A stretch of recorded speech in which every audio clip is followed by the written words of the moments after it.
What if I told you there's a place in Kenya where time stopped almost 100 years ago?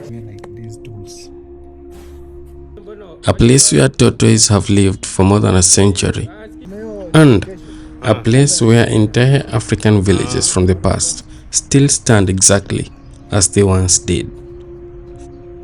About 1 kilometer from Kitale Town, in Kenya's beautiful Trans Nzoia County, stands a place where tradition meets conservation.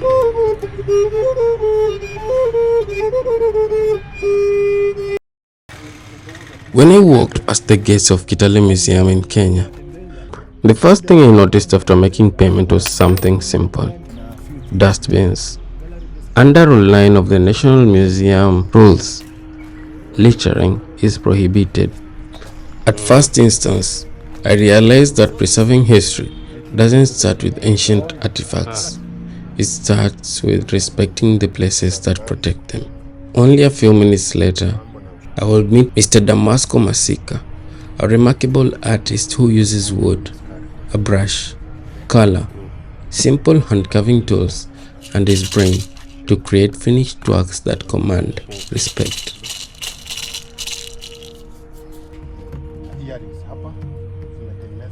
What people see just as logs, to him, logs are a canvas where stories are told. Believe it or not, this beautiful black chair once looked exactly like these rough pieces of wood. In this particular museum, not all history is discovered. Some of it is created. From earrings to key holders, animal pieces, bracelets, and even musical instruments, Mr. Masika creates it all.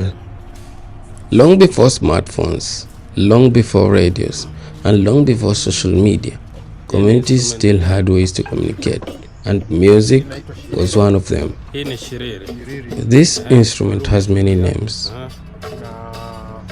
The Luhya call it shiriri, the Kikuyu call it wandindi, the Kisii call it ongengo, the Luo know it as soruta, the Mijikenda call it uta.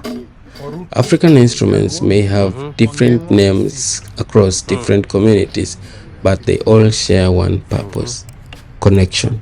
When the moment came, Mr. Masika began to play.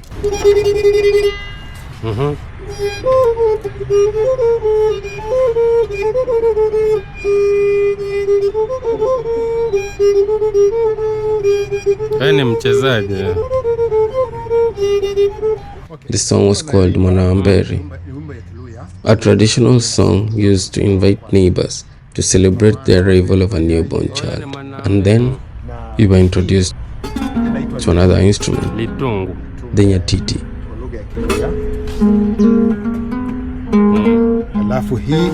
Then came the adeodeo, a beautiful bow harp associated with the Teso people of Western Kenya and Eastern Uganda.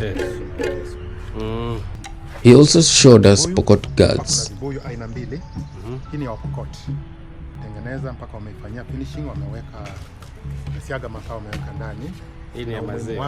Kalenjin gods.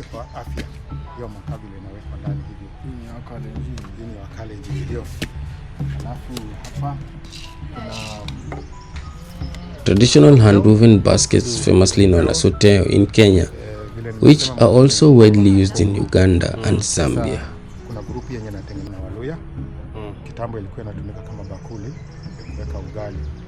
If you have ever seen women carrying heavy loads on their heads and balancing the loads while walking, it's thanks to this item.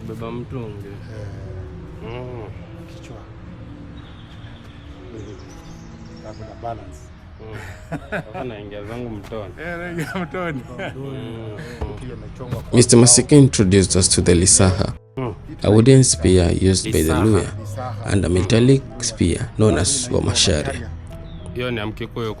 This bow was used to drain blood from cattle.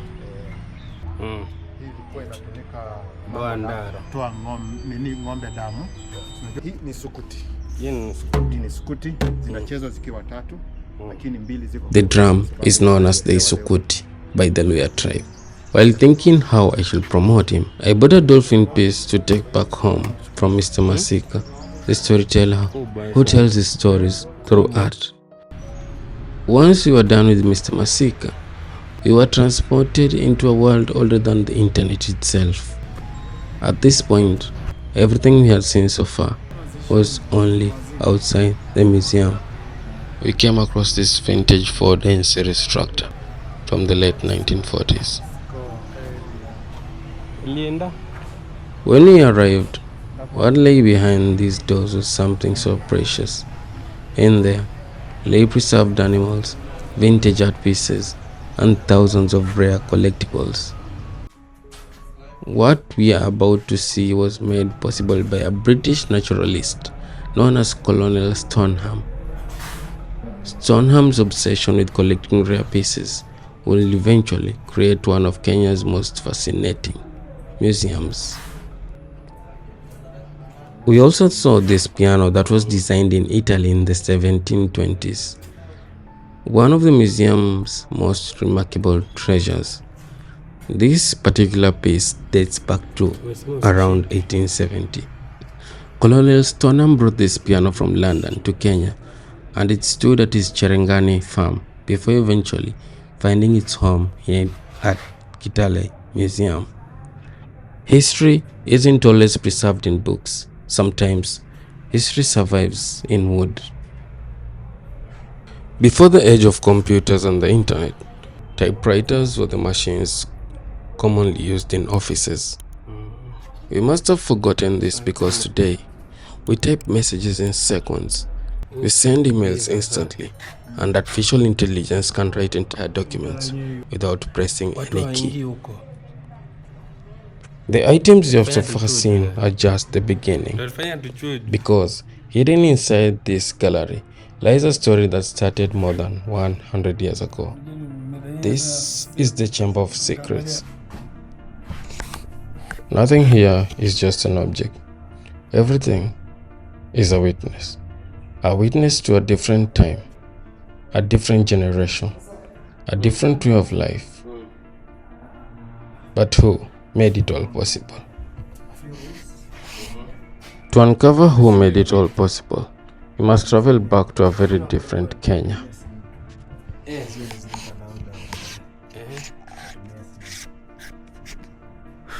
Long before Kitale became the bustling town we know today, a British naturalist named Colonel Hugh Stoneham arrived in Kenya after the First World War. Like many explorers of his era, he was fascinated by nature. But unlike most people, he collected everything: butterflies, insects, books, historical artifacts, tools, cultural objects, records, and countless of items from around the world.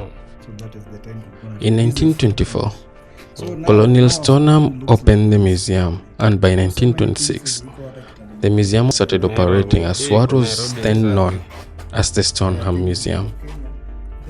What began as one man's private collection would eventually become one of Kenya's most important regional museums. The deeper we ventured into the gallery, the more we realized this museum is not just preserving objects. The museum was preserving identity.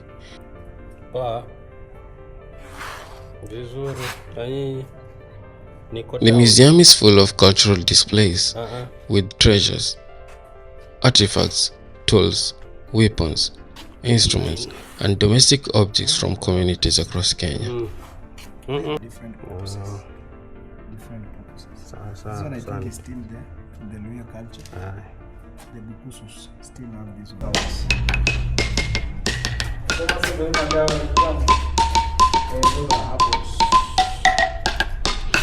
We also learned about traditional social structures, including age-set systems among communities such as the Luhya and Maragoli.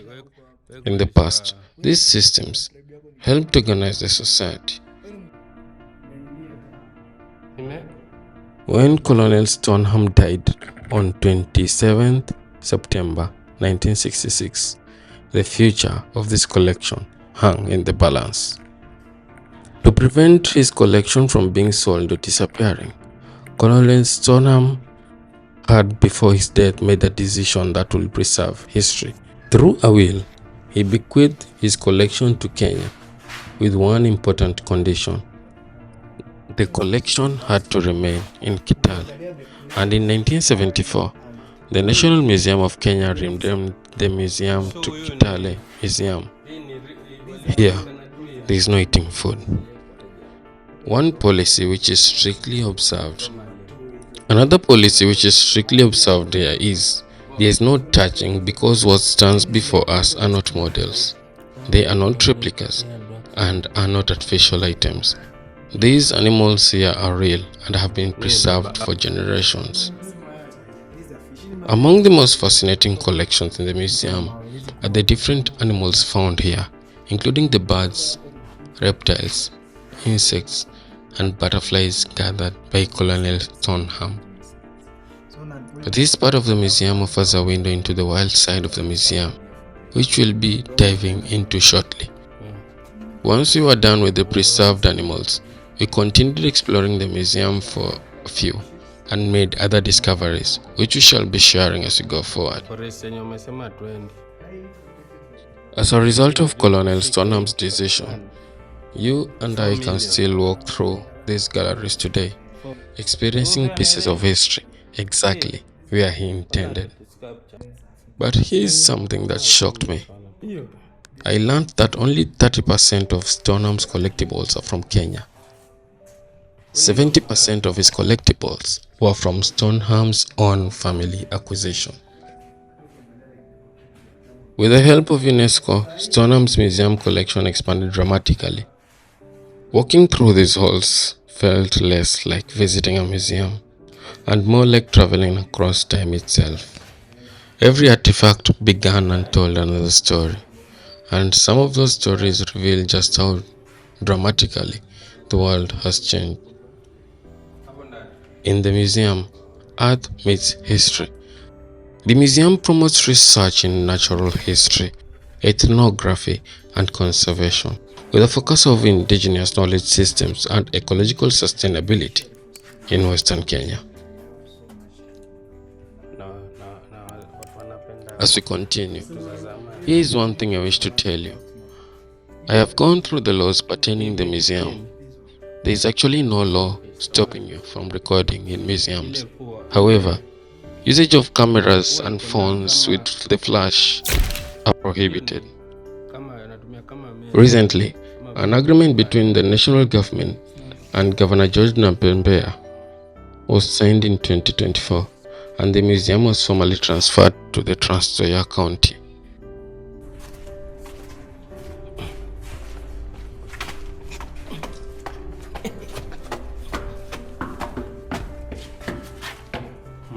So kuna wale ulikuwa ukipata kama ameweka kwa shingo hii.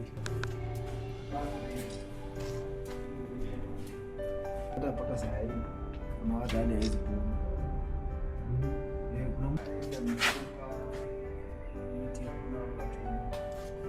But for here, hapa I think kuna vitu bado ziko. Sisi Bukusu si vitu zimetolewa kwa ocean.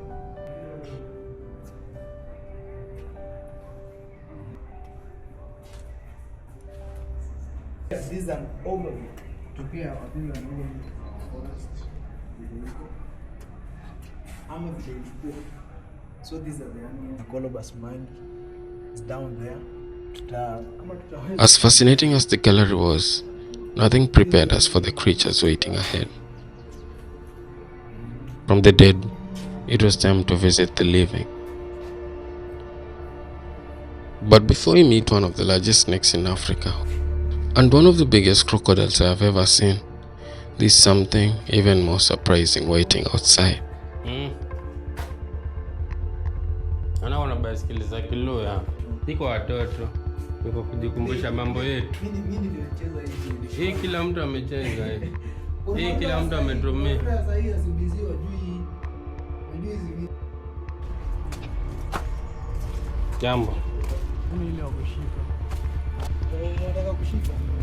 In the tortoise pen, we came across the soul-cut tortoise and the leopard tortoise, which has shell patterns resembling the spots of a leopard. The sulcata tortoise is the third largest tortoise species in the world and is native to the harsh landscapes south of the Sahara Desert. Tortoises can live for more than 100 years. They are present, watching generations of other species come and go. Their slow speed teaches us about patience, perhaps one of the most difficult lessons of all.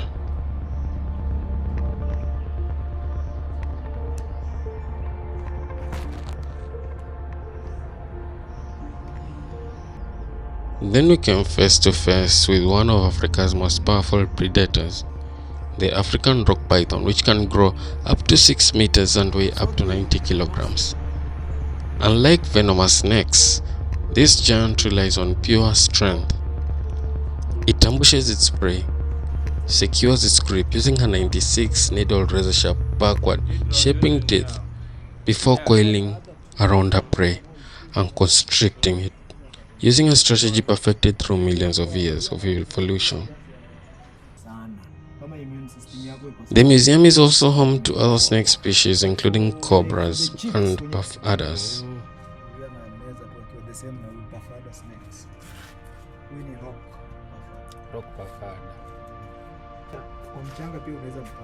Because of the adaptive feature ya mkia wake.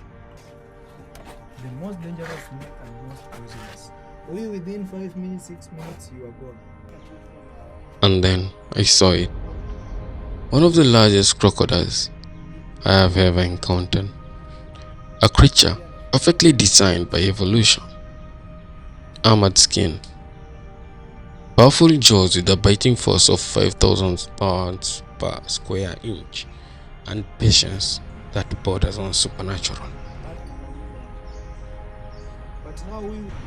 Please watch our Mamba village video in Mombasa and let us know, between this crocodile and the late Big Daddy in Mamba village, Mombasa, who is larger? Next to the crocodile ponds are swings for children and entire African villages, which have been preserved exactly as our ancestors built them. And what we discovered in this journey where Africa's past still lives is something we have to discover together.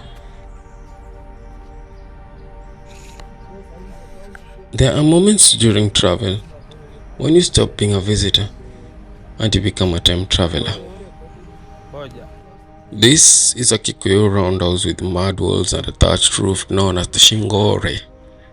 In Homesteads, the Shingore door faced the animal shed for the purposes of protecting animals. The Shingore represented authority, responsibility, and wisdom. The Shingore has a fireplace. A Shingore was a special gathering place traditionally associated with men and elders. Weapons were also kept here. Inside the Shingore, important decisions were discussed. Knowledge was shared, conflicts were resolved, and lessons were passed from one generation to the next. Hidden beyond the museum galleries stands real structures built using traditional knowledge passed down through generations. Long before concrete houses, families across Africa built homes perfectly adapted to their environment. Every doorway, every roof, every room had a purpose. Nothing was accidental. Everything told a story. This traditional round thatched house represents the Kalenjin, and it is known as the Koima. While most visitors notice the shape first, the house has a deep cultural and spiritual significance. Here, every section served a purpose and every space had a meaning. Above us was the Sainet, a special storage area for grain. Hidden below was the Lengut, a compartment built into the walls for storing milk carts. The Koima in particular was a section of the house designated for the female head of the family. The bed and the sleeping area, known as the Njo, were found here, Traditional customs governed who entered through which door and when. For an outsider, it may seem unusual, but to the community, it reflected identity, order, and cultural values. Just outside the Koima lies this granary, where grain was stored. This structure was essential for survival. When a good harvest meant security, and a poor harvest meant hardship, this elevated structure saved the day. According to traditional construction, the elevation was important to protect food from pests, moisture, and flooding. Simple, effective, and brilliant. Then came the awi, a traditional Sabaot house where animals lived with people. This house was divided into specific areas for preserving meat and milk, sleeping quarters for family members, designated cooking and or resting spots. So these are the rooms. Its kitchen was on the outside. In today's world, I wonder how many of us would have survived 1 month living inside one of these traditional villages without electricity or the internet.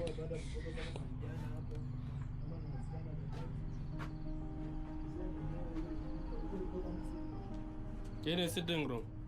So hii ni meza. Hii ni nini? Ya kuanika vyombo ama? Ya kuanika vyombo I guess. Maji ya toni.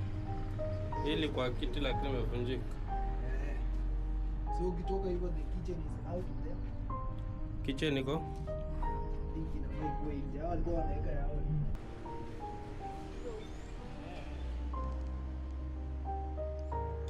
As we continued exploring, the layout of the traditional Bukusu homestead began to reveal itself.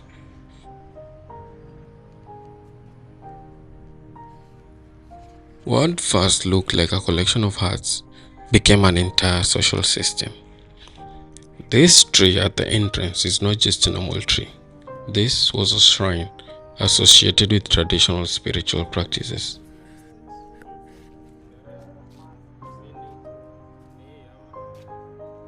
This was used as a shed for the patriarch to relax. The elevated structure was used as a granary, known as the lihali, and it was used to store food.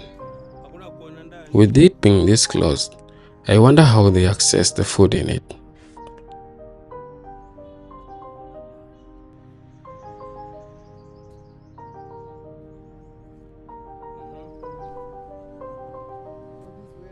This is the wives' house, known as the omuhasi. It could house up to 5 women, and it sat just behind the patriarch's hut. If there were other wives' houses, they were arranged from left to right in order of seniority. This house had a kitchen and a traditional fireplace known as the enungo.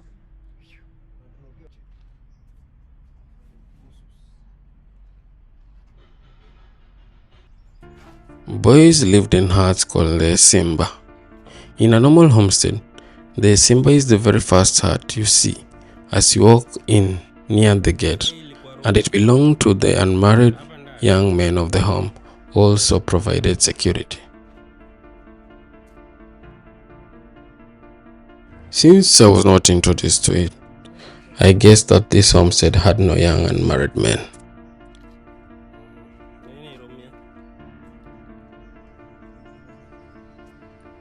There was also another house of the patriarch where meetings were held and he slept. The house had a firewood place too.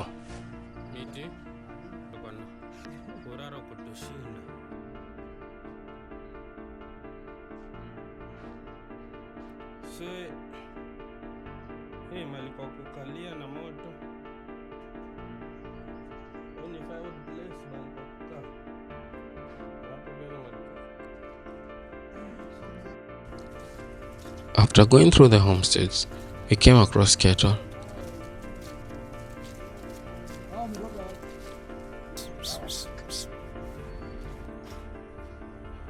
The ones with black and white colors are referred to as the Holstein Friesian.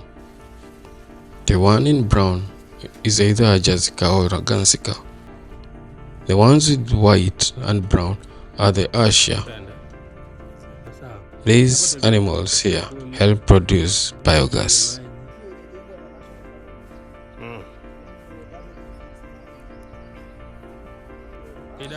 We also came across traditional homes for the white settlers. The settlers' houses had a chimney.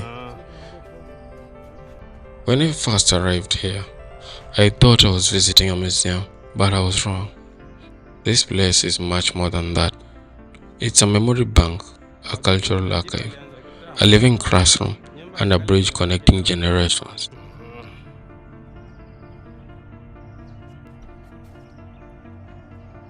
There was a kitchen on the side, and behind the house was a store.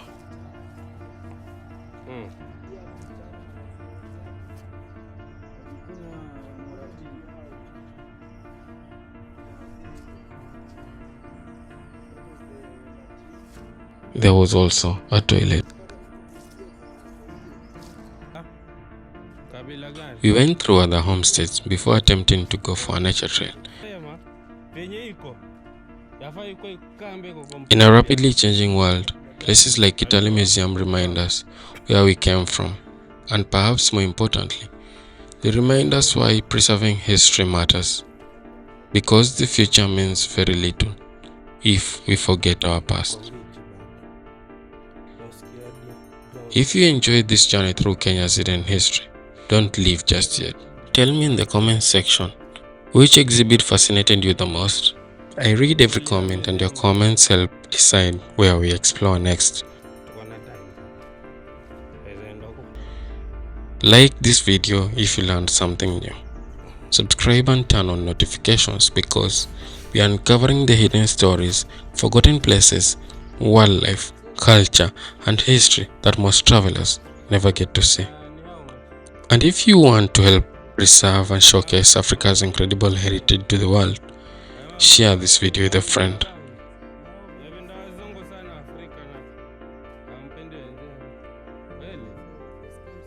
After everything we had seen, there was one final adventure left: the museum's nature trail, a journey into the surrounding forest. The anticipation was building, the forest looked beautiful, and the weather was perfect. Everything suggested we were about to end this journey on a high note. Then we reached the bridge, and our journey ended right there. With no alternative road, you were forced to head back. I believe that the world deserves to see what Kitale has to offer, and what just happened goes against that. Until next time, keep exploring, keep discovering, and keep embracing the beauty of our world. Thank you for watching, and see you on the next adventure.